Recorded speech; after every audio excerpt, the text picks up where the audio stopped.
Hey everyone, welcome to the Matt Report. I'm your host, Matt, and I interview WordPress entrepreneurs, folks who are developers, designers, running a business, marketers, bloggers, anyone who touches WordPress to kind of make a little bit of a living during their day, during their daily career. I like to interview you, sit down with them, and give their feedback and their thoughts on how to improve their WordPress business. Now today, Dustin Hartzler joins me. So Dustin, welcome to the show. Thanks for having me, Matt. I'm glad to be here. Awesome. You are fully equipped with podcasting stuff, I see. Give us a little 2-minute drill about what you do and what you do on a daily basis. Sure. I am a WordPress developer, but I'm also very passionate about podcasting. And when I first got started into the podcasting world, I didn't really have a target, and I was going to do like online business stuff, and but there was tons of people that are out there, and I had some really great advice that said, pick something, whatever it is, and just that's your only thing that you focus on.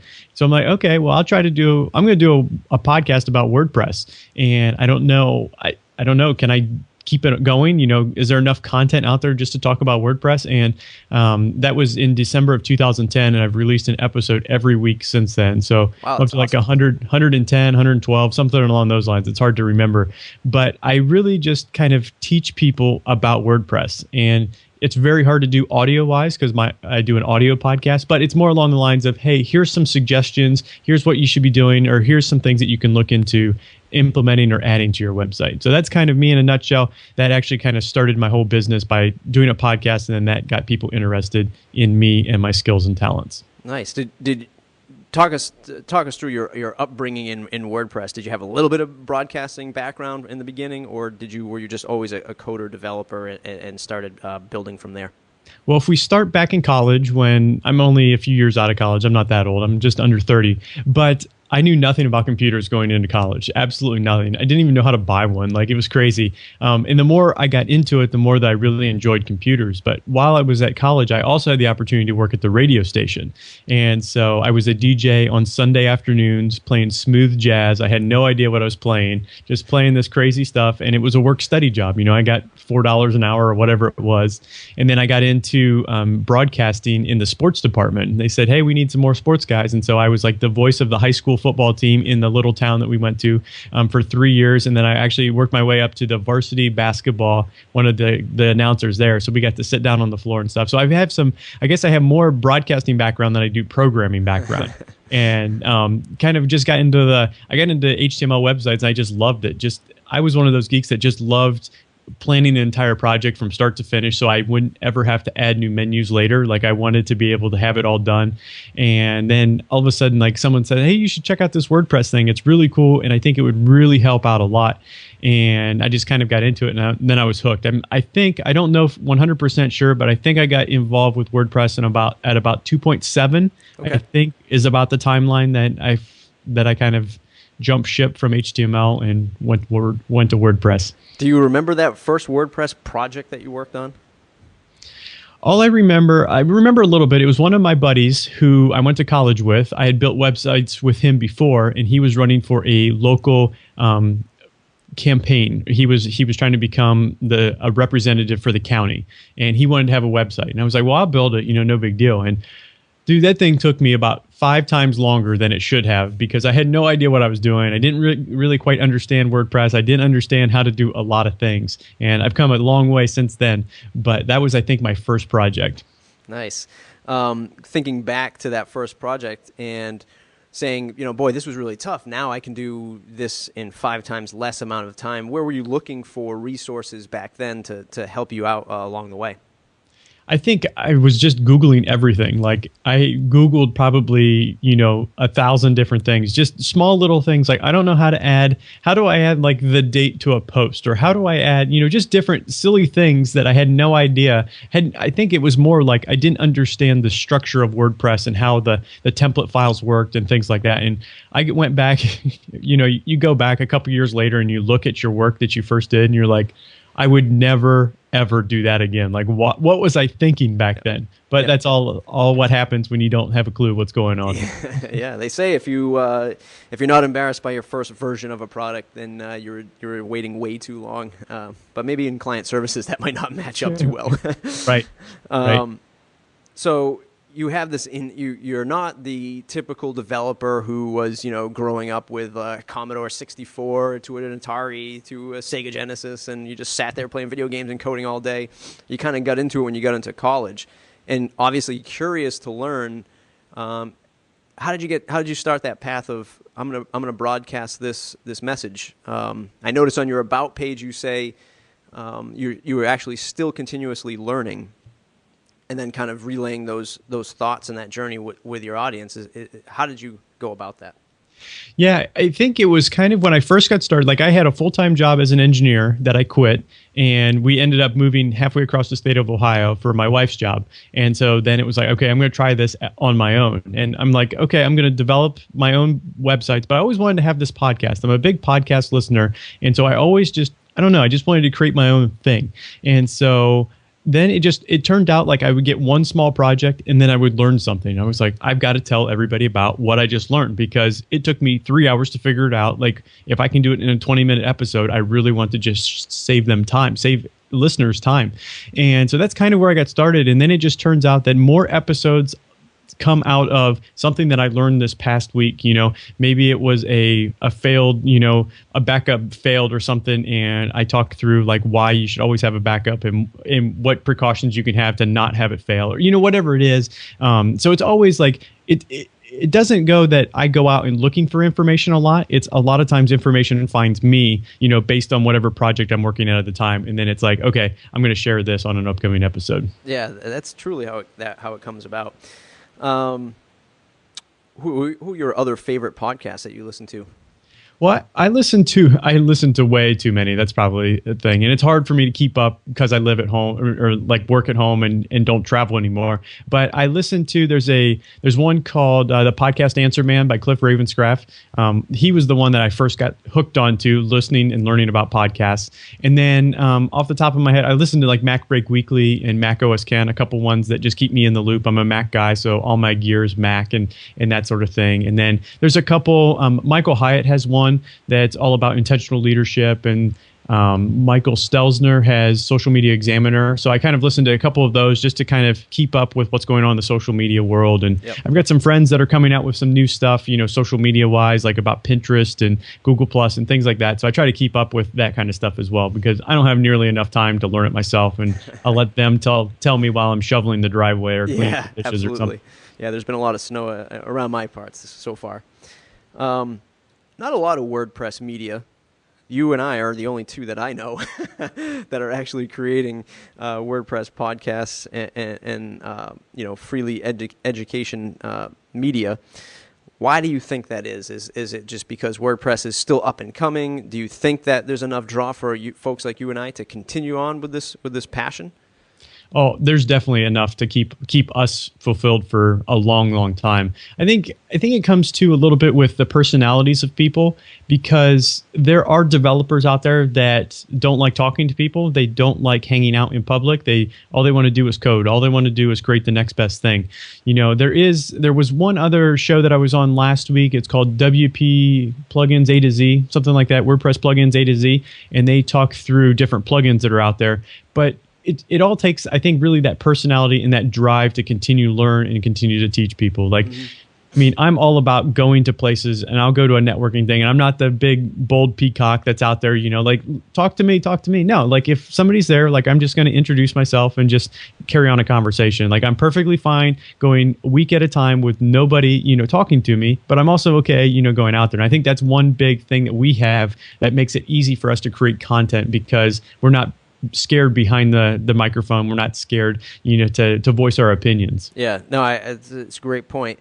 A lot of the developers that I talk to are, self-proclaimed, self-diagnosed, shut-ins. They're not going out, and they're not being vocal with other folks, and they admit that, and they're just really just deep into their craft. I mean, they're coding, they're looking at the lines of code, they're plugged in, and they have to because they're really regimented on between the hours of 8 and 3. I'm 100% coding across the board because I'm just making my living. Mm-hmm. Let's talk about the audience of media, of this kind of media. I find that a lot of folks like you and I in the know aren't consuming it because they think they already know all this stuff. What are your thoughts on, teaching somebody or doing a podcast about like the WordPress loop when 90% of the developers go, I don't need to listen to that, Right. But fundamentally, should we be revisiting these fundamental ideas? I think so. I think that you can always be learning. I think even though that I listen to a handful of podcasts, like most of them, I do not get new information from.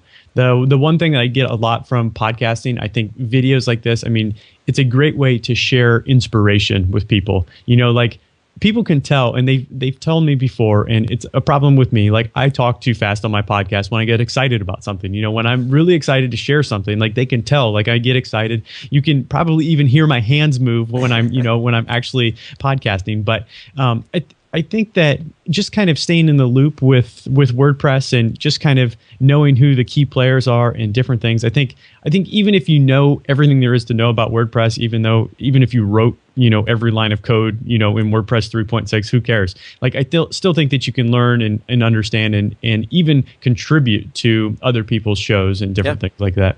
Absolutely. The flip side of that are the folks who are reaching out to us, who are the small business owner or the typical person that knows, like you were when you started college. You had no idea about WordPress. You knew that you could one-click install it. Is that the kind of audience that's finding folks like you and I? And how do we take it slow, I guess, to kind of build the foundation?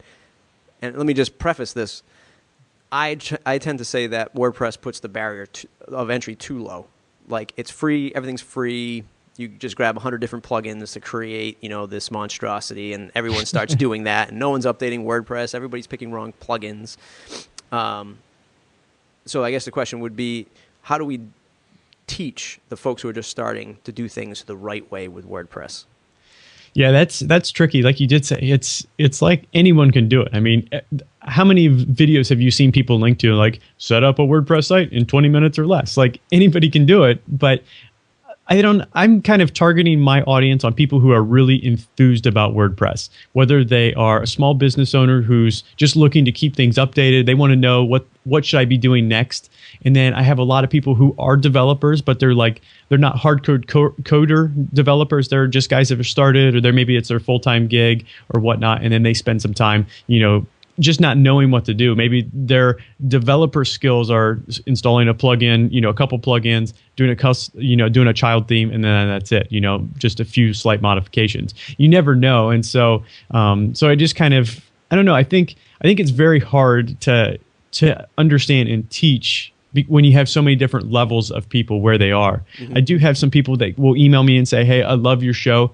I don't know what you're talking about half the time, but I still listen to it just because I get something out of it. Maybe I will reference a plugin or like an online tool to check out, and they'll get one little nugget of something. And then my whole goal is just to inform. Like I'm not there to say, hey, you need to add custom post types to your website. You don't have to add these meta boxes or whatever. But it's just about, hey, here's extra functionality. If you want to do it, you can. If not, or if you can't do it, if you don't know how to do it, that's why I'm here. I can help you do those types of things as well. Nice. It is a great mission to go and inform folks and kind of lead the charge of WordPress.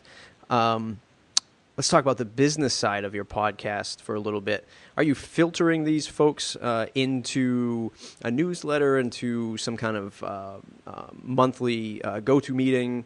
Are you trying to monetize just yet, or are you just going straight for the I want to build an audience kind of tactic?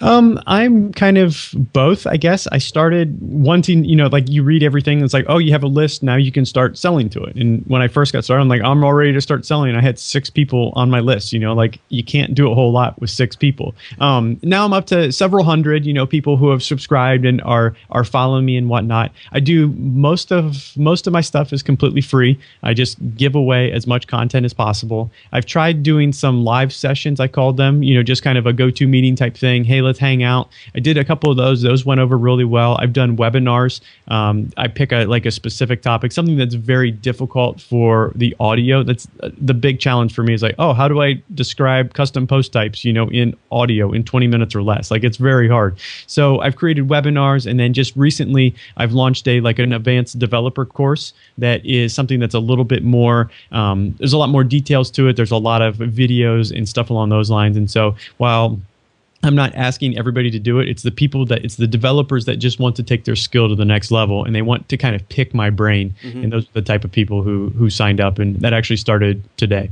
So that's awesome. Launching today on the Matt Report. Exactly. How is it? How has the podcast related? If you're not primarily trying to monetize with the podcast, are you filtering in leads and maybe getting other contracted work referrals through the podcast? And how has that been for you? Yeah, it's been amazing. There's been so many opportunities that have come to me because of my podcast. There was one when I interviewed a company that works out of the West Coast, and they build custom plugins for people. And I got an email one day from them. I had maybe been podcasting for 6 months, maybe, and I had them on the show once or twice. And they said, "Hey, we just finished a project with somebody, one of your listeners that was referred to us. We'd like to give you a 10% cut, a commission on the final project." They're like, "Where do you want us to send the $240? And I was like, "Dude, this is the coolest thing ever. Like, I did nothing. Like, I just did what I normally do every week, and I'm making money on the deal." Yep. So that's really cool. So that happens, not nearly as much as it should, but it does happen. I have set up with some affiliates, and so when I talk about the affiliates that I use a lot, I use Green Geeks as my hosting company. Very, very similar to Bluehost. I think it's just a little bit different. Kind of sets me apart from the normal guy that does Bluehost. Everybody does Bluehost, and they send me a check for a couple $100 every month, and so that's nice income. And all I do is talk about it, randomly. And I haven't talked about it for quite some time, and I still got a $400 check the other day, which is pretty nice. Yeah. And then I get way too many requests from the podcast, like, "Oh, hey, I have this project, but I can't handle it. Can you help?" Or those types of things. And so I set up my own mini little network of developers, and then I send them work. And not really send them work, but I say, "Hey, are you open for a project? Or are you open for this project? I can't handle it right now." And then I try to match up people. I've got people pretty much all over the U.S. in all time zones. So I just try to match up time zones and abilities. And then I just request a 15% cut on whatever the project fee is. I say they're 100% your customer. You can do whatever you want with them. I just want that referral fee right up front. Any other project you do, you can handle. It's all on an honor and trust basis. Like, I'm not too big of a stickler on it. Like, I could probably make way more money if I was, but I'm not worried about it. Yep, and you just took it right. I just wrote that down as I heard you talk about how you were monetizing and taking freelance projects. My next question was, have you built that virtual team? The answer to that is obviously yes. Did you build that virtual team directly from the podcast, other people that you connected with, or are you finding them somewhere else? It was primarily the podcast. I think it was episode number 101, 102 something. I just did a call out and I said, "Hey, I have lots of work potentially. Who out there is a full-time person or somebody that's got extra time that would like to help me out?"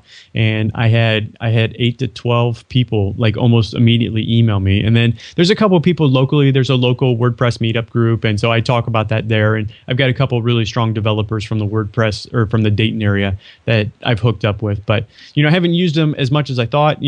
It really depends. Like, I can't guarantee you guys anything, but sometimes you get these big projects, that we need this done in 4 weeks, and it's like, I'm booked out, already a month, or I've got these projects that I'm working on, and that sort of thing. Mm-hmm. Have you started to think maybe I should create that typical virtual agency, or are you happy with the balance of the freelancer and podcasting life? I'm very happy with the freelancer podcaster life. Like, I really truly enjoy it. And I think where I want to go just a little bit more, like, I still want to build websites, obviously, to stay in the loop and, okay, pun there, stay in the loop, haha. But I just want to have a little bit more freedom for for things that I want to do. My wife and I like to travel and different things. And so like I want to do more like course type stuff. Like, hey, learn how to do this or learn how to do this. And I kind of focus a little bit more along those lines because I don't want the added headache of, okay, now I've got to manage all these other projects from these other people and all that kind of stuff. Like I would rather send an email and say, hey, are you available for this project? Yes, no, and then send the details and correspond that way. Yeah. It's interesting you say that. I mean, I tend to think along the terms of scale in a lot of the things that I do. A lot of two of my closer colleagues run probably two of the larger, if not largest, WordPress agencies out there.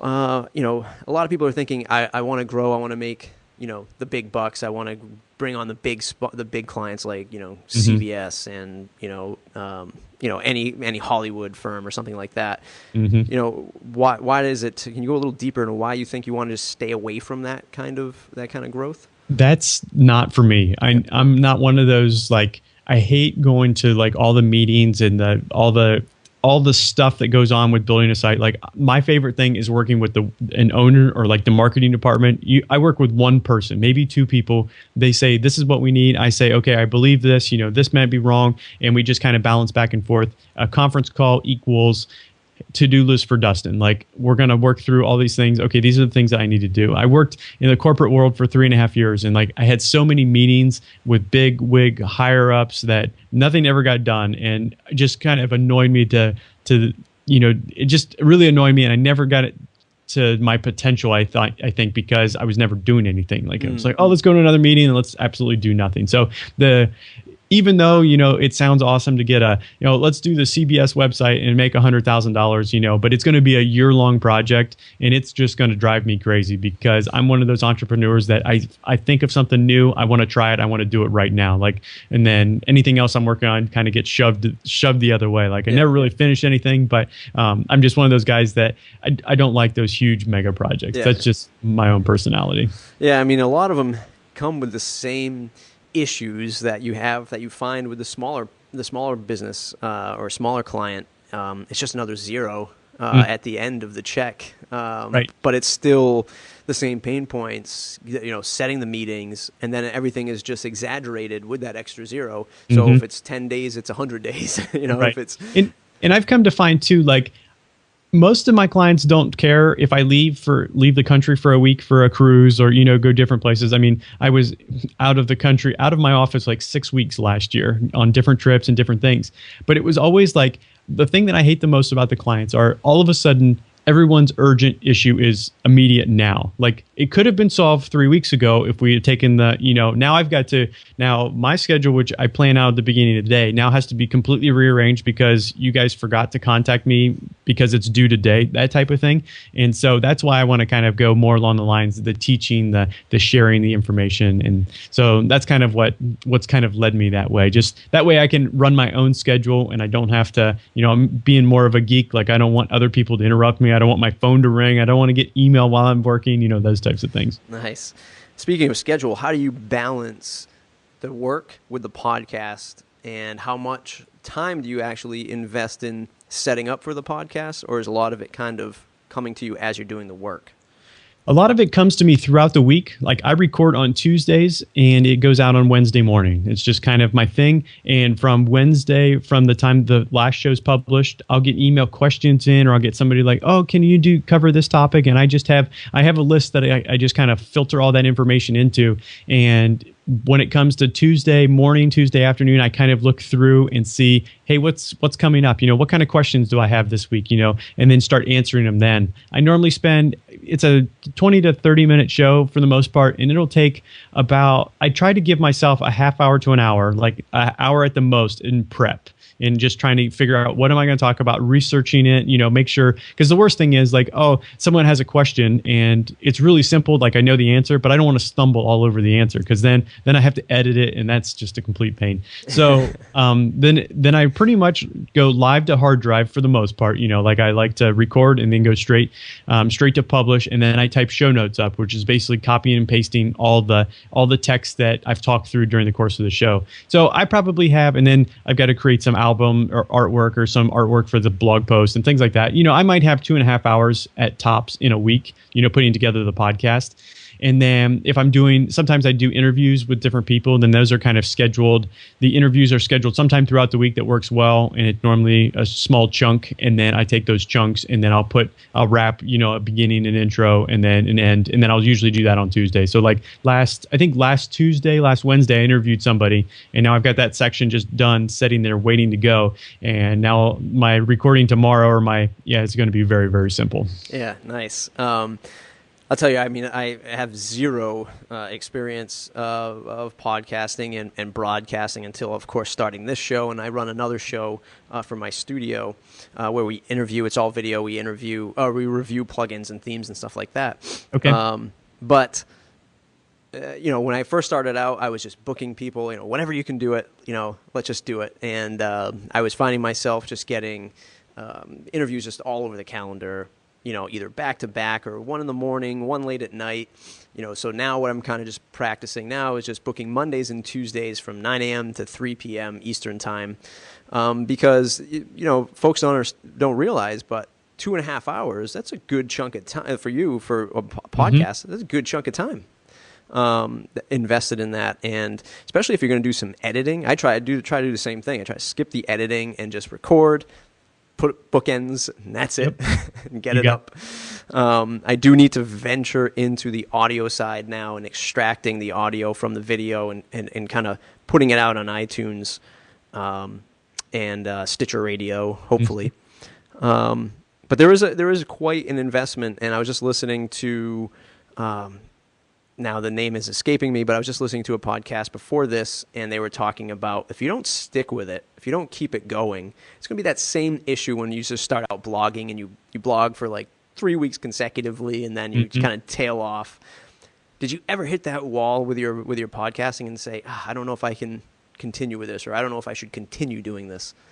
I don't think I ever hit the wall per se, but like somebody always told me you be very consistent. So like at the beginning, my consistency was my show goes out on Wednesday, and probably the first 40 episodes, it came out sometime on Wednesday. Like that was my thing. Like I recorded on Wednesday. Sometimes I was recording and finishing up right before dinner. Sometimes it was, the first thing in the morning. And now like I'm very, I get a lot of feedback from people, and they're excited to listen to me on their way to work on Wednesday. Like that's their thing. So I make sure that it has to be done on Tuesday. It has to be published and set to go out at 5 a.m. or whatever it is, the next morning. But I don't think I think there was a couple weeks, maybe episodes, 10 through 12 or 10 through 13, something like that. Like those are the ones that if you get through those, they normally say like you're good to go.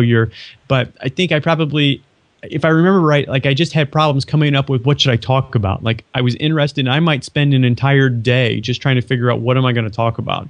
Or then I would hand type a whole bunch of things. This was my biggest thing. I always hand typed out like paragraphs worth of text. Like this is what I'm just going to read it.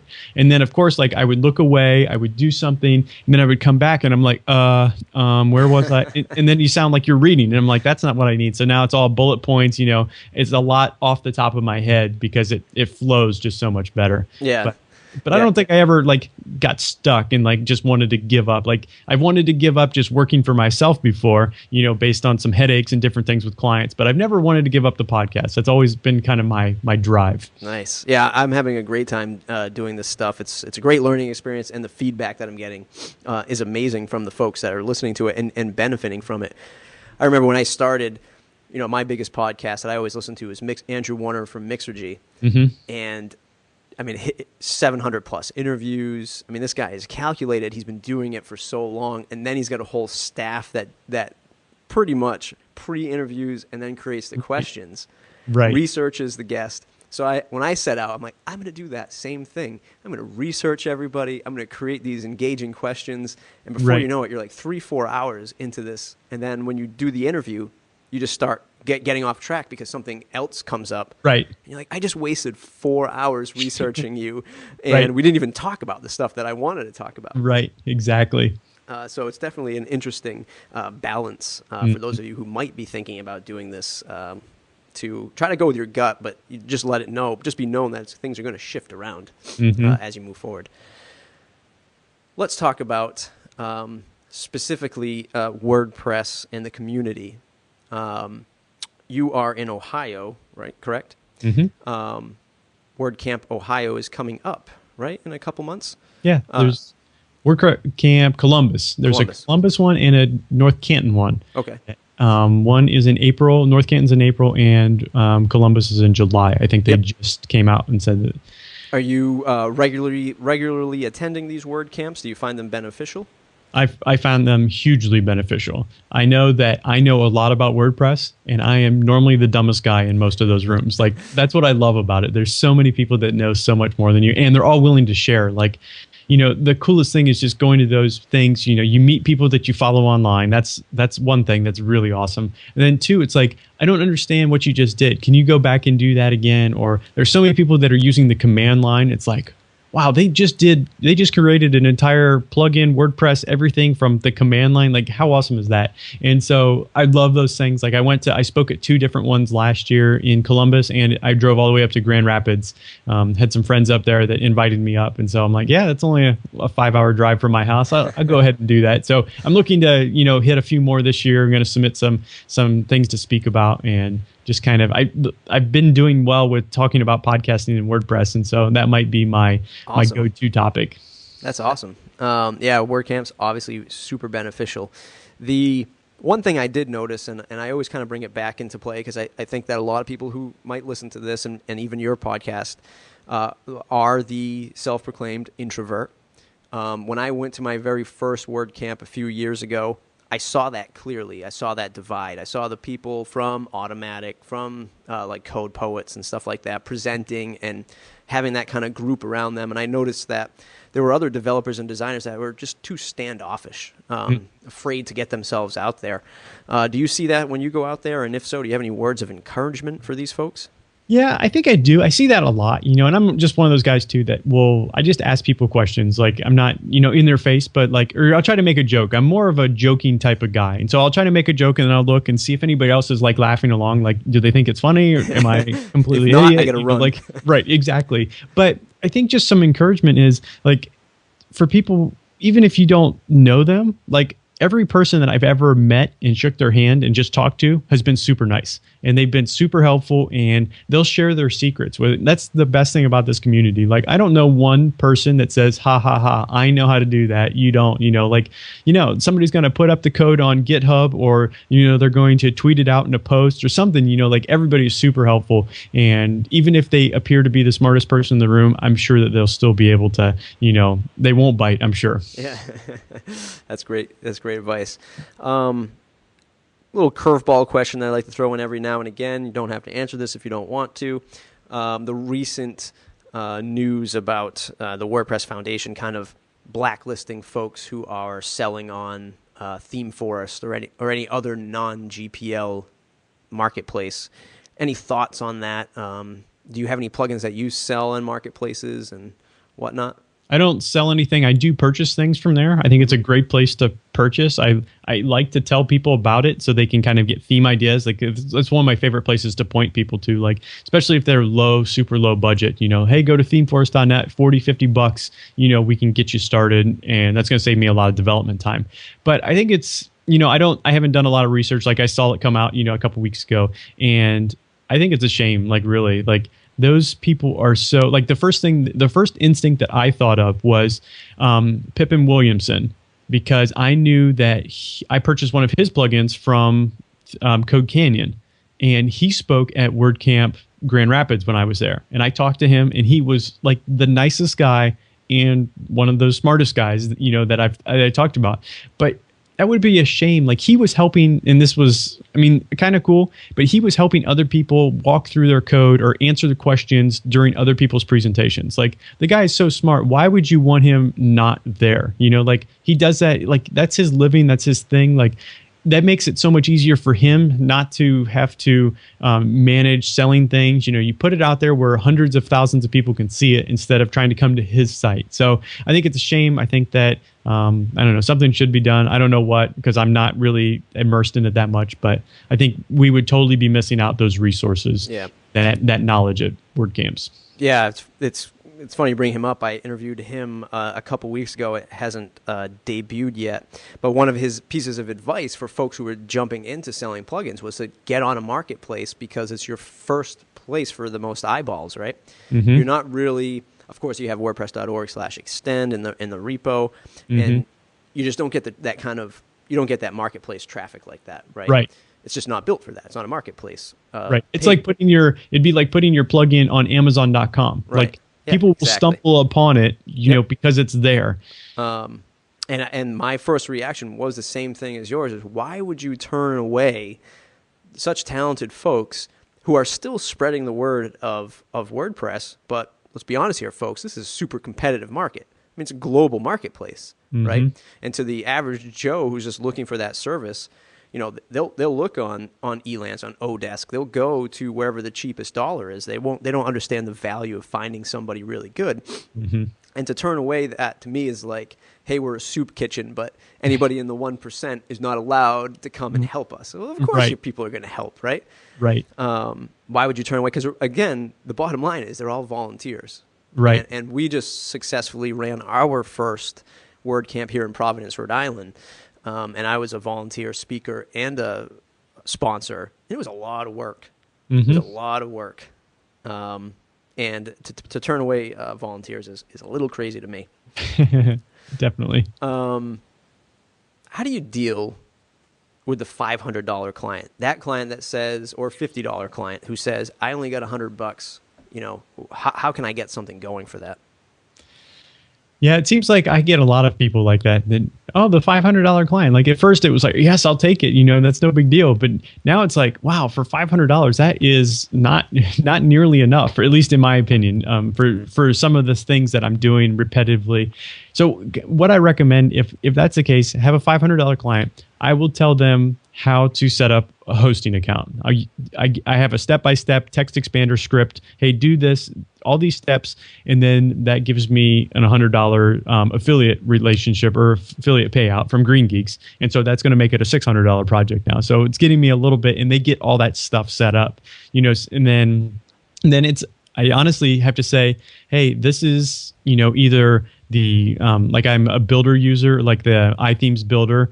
Here's some themes that we can pick from, or here's some themes over on the WordPress.org. There's not a lot that I usually use there, but let's go to themeforce.net and let's find, a $50 theme. And then I can give you, a couple hours worth of customizations, and show you how to use it. Like, those are my standard answers, because there's not a whole lot that I can do at that amount of time. I'd love to have a step-by-step video type stuff. These are things I think about, like, oh, hey, for $500, I'll give you access to all these videos. You'll learn everything you need, and then I'll do 4 or 5 hours worth of customizations for you, and then call it a project.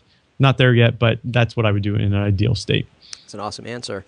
If you could go back in time 1 year, 5 years, or 10 years, what are the key ingredients or processes you might change if you had to do it all over again for your business? If I could go back, let's say 5 years, that's when I would have started my podcast instead of 2.5 years ago.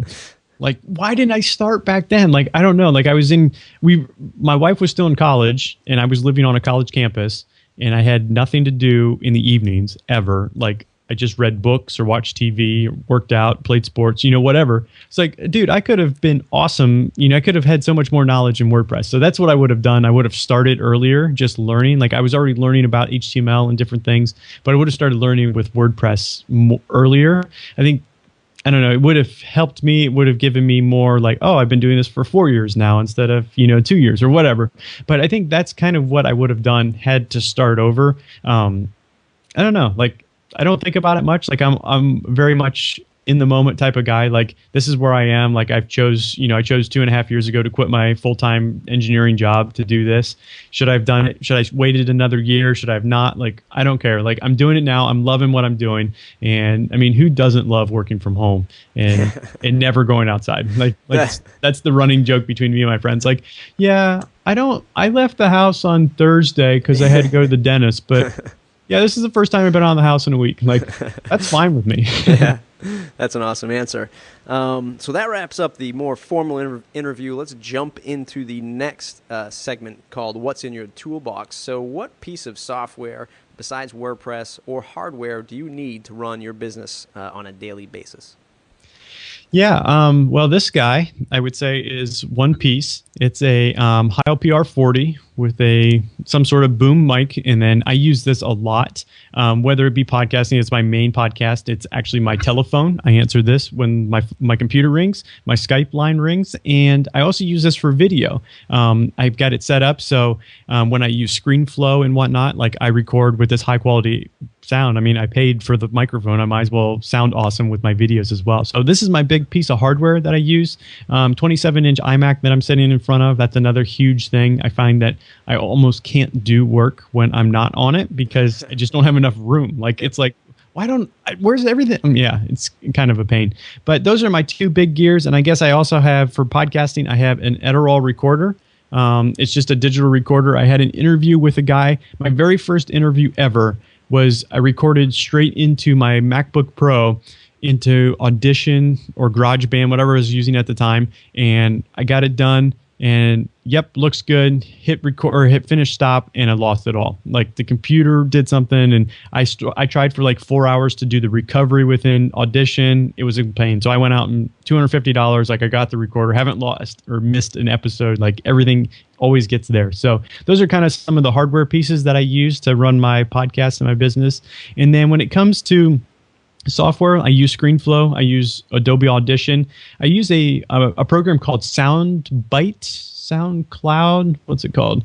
Soundboard. And so that's what I play, my music, my intro, my outro, any audio clips that I get in from people. You just click on that.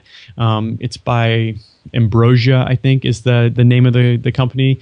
And then, I'm very much a Chrome guy. I use Chrome for a lot. My mail comes through Chrome, all those types of things. So, and I don't have a favorite go-to editor. I stumble between Coda 2 and Sublime Text 2 and Espresso because I can't figure out which ones I like the best. And so I don't know. That's an awesome answer. iPhone or Android? I am an iPhone. It's somewhere. iPhone 5. Let me tell you, I was iPhone since the 3G. Mm-hmm. And then I was waiting for the 5. I wasn't super impressed. I've been on it since the 3, like I said. I switched to the HTC One X Plus for Android. And the first 2 weeks, I'm like, I got a 14-day return policy. I might return this. I don't know if I can really do it. But the productivity with Gmail and Google Docs alone and the calendar, ridiculous. Because I have 5 different Gmail accounts, right? So it just integrates with everything, and I've been so much more productive. Plus, the real estate on the phone is so much bigger because of 4.7 screen. But I honestly don't use my iPhone nearly enough. I mean, I'm sitting here. Over here is my iPad. Here is a MacBook Air, and here is my 27-inch iMac. So I've got all this gear, and I always sit in front of my 27-inch iMac. My iMessages come through there. My phone call rings through my computer. It's like I don't even know where my phone is half the time, but I know it's in the house because I haven't went anywhere today. That's awesome. Let's jump into the lightning round, where I'll ask you a series of questions. You'll have a series of quick answers. The one plugin you cannot live without. Oh, I knew you were going to ask something like this. The one that I would say for me, since I am a podcaster, I use PowerPress to get that into my feed, into my RSS feed, and to give a player on my website. So that's going to be one that I can't live without. Nice. A favorite WordPress or business book? Wow. I read a lot, so there's a lot of different books, but we'll say just business-wise, let's see if I can think of a WordPress one. But for a business book, I love just finished reading a few months ago, The $100 Startup. And that was just a kind of an inspirational book. Look at all these people, the awesome thing that they created for $100. If you think about a WordPress business, you can start a WordPress business for $100 for a years-long hosting and a theme from ThemeForest. It can be done. Yep. So I think that's going to be my favorite business book or a good resource. Nice. A quote you live or run your business by? I have one that I have printed off, and it's over here. I don't know if you can't see it, obviously. I don't know if you're a fan or know who Pat Flynn is. Yep. From Smart Passive Income, but I heard a quote one time on a podcast of his, and so I framed it, and I should send a picture of it to him because it's got his face on it, but it says, your income is a byproduct of how helpful you are to people. And I just think, like, especially with the podcast, like, do I make money on every podcast? No. Do I make money on most of the podcasts? No. Like, I'm just trying to be super helpful to people. So if they do find the need to hire me at some point, you know, they already know me. They already feel like they, you know, I was just at New Media Expo in Las Vegas earlier this month, and there was a handful of people. It's shocking and crazy, and I can't believe it's happens to me now. But people come up to me like, oh, hey, Dustin, you know, like, I know who you are. Like, I listen to your podcast. You know, thanks so much for what you do. It's like, did I think that this would ever happen 3 years ago? No. Like, it's crazy, and it's awesome. Yeah, that is an awesome quote. The best business or career advice you've ever received, if it's not that quote. Yeah, that's a good one. But I have another one that I wrote on a sticky note that's right here in front of me, and it says, what are you willing to give up to improve your business?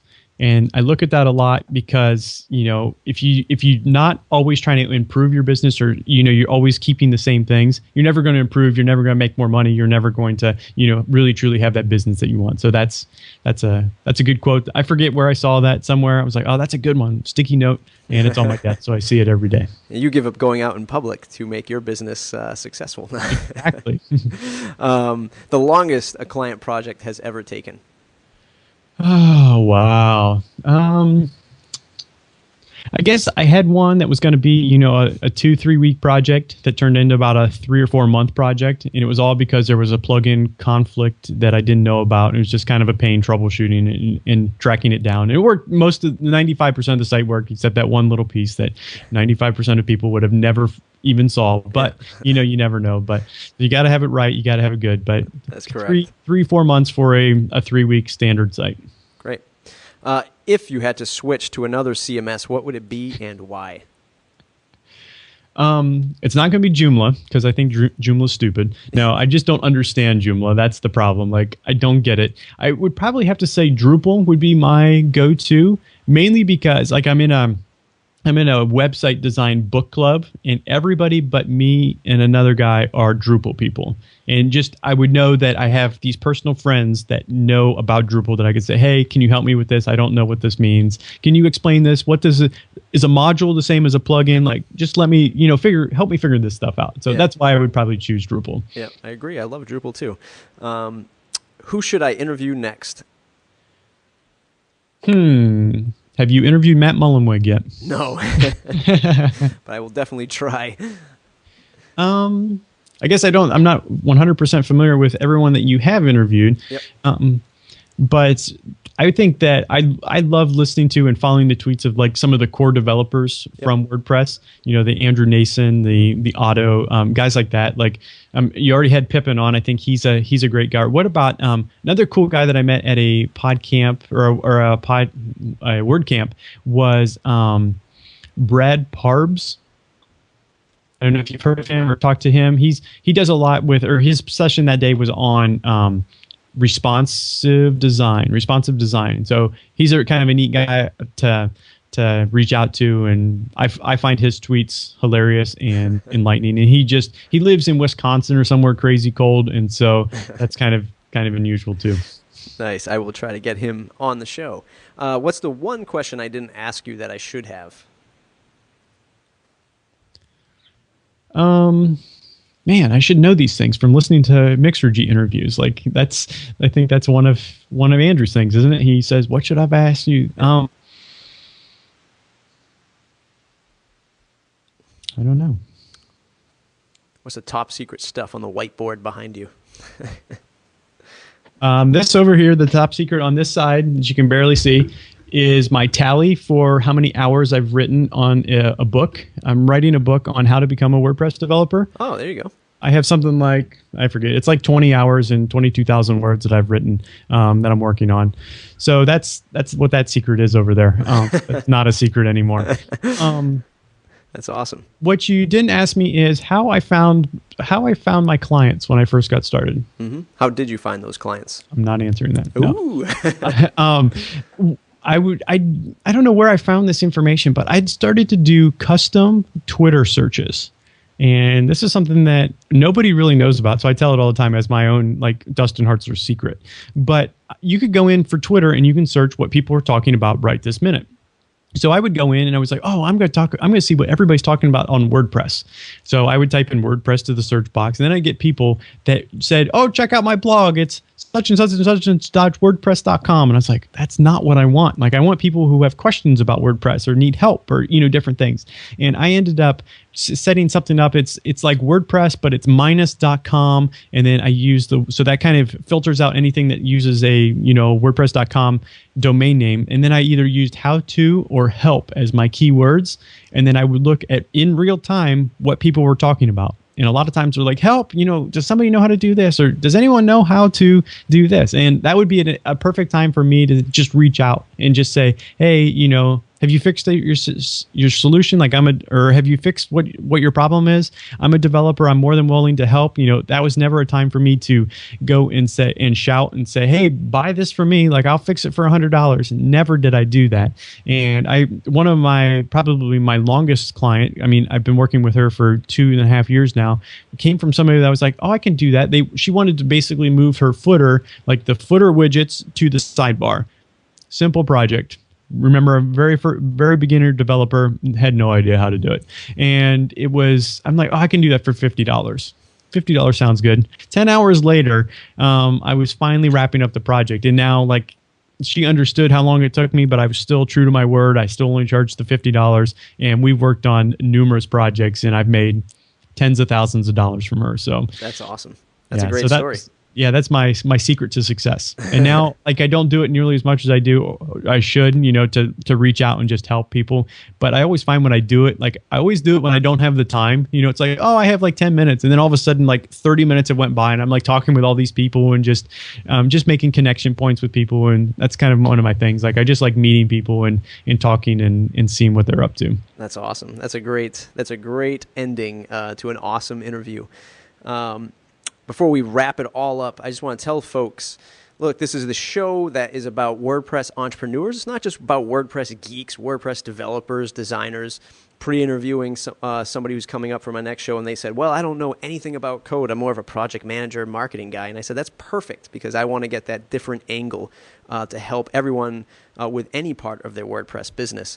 So do check out mattreport.com and go to mattreport.com/subscribe. Say thank you to Dustin. Dustin, where can they find you on the web? You can find me at yourwebsiteengineer.com, and all my social profile links and everything's over there. I was going to be yourwordpressengineer.com until I realized that you can't have WordPress in a top-level domain, and I decided this. Actually, episode number 1, I had it, and then episode number 2, I had made the change because somebody had pointed it out to me. So luckily, I'm your website engineer, but I focus specifically on WordPress and only on WordPress. That's awesome. So we both thank the audience for listening to WordPress Media. I think we both think that it improves WordPress ecosystem as a whole.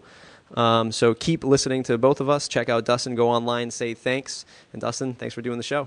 Thanks for having me, Matt. It was a pleasure. Awesome. Thanks.